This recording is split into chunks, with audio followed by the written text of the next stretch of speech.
कांग्रेस बुरी नहीं थी, क्योंकि जो हमें स्वतंत्रता दिलाई थी कांग्रेस में ही थे वो सारे नेता। लेकिन स्वतंत्र होते होते कांग्रेस की बागडोर ऐसे हाथों में आ गई जो इस देश के थे ही नहीं। समझो कांग्रेस की बागडोर बहरूपियों के पास आ गई और वो धीरे धीरे, वो अगर उनमें शक्ति होती तो एक साथ इस सनातनी देश को खत्म कर देते। लेकिन वो उनके बस की ही नहीं था, क्योंकि हमारे यहाँ दूसरे भी नेता थे कांग्रेस में, अच्छे अच्छे नेता थे। भले ही उनको पद ना मिला हो, लेकिन उनके रहते कांग्रेस वो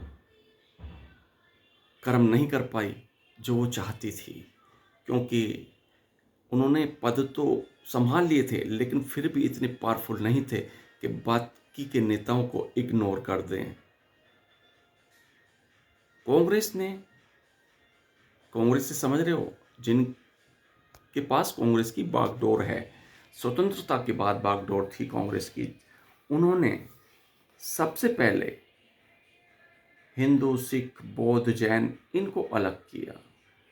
उससे पहले जो अंग्रेज थे वो सदैव इनको एक ही हिंदू ही मानते थे, अलग नहीं लिखा जाता था।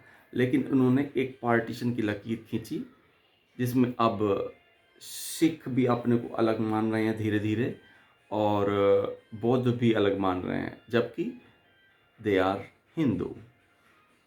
बाद में इन्होंने आपस में तोड़ने के लिए आरक्षण आदि शुरू किए। अंबेडकर जी ने वो 10 साल की लिमिट रखी थी, लेकिन उसको तोड़ने की एक षड्यंत्र के तहत आज तक रखा हुआ है, लगातार रखा हुआ है।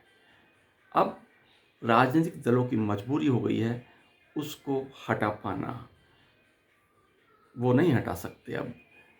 तीसरा, अब आज के वर्तमान परिप्रेक्ष्य में आ जाइए, जातिगत जनगणना के पीछे कौन लगा हुआ है? क्यों? हिंदू को हिंदू से तोड़ने के लिए ही तो।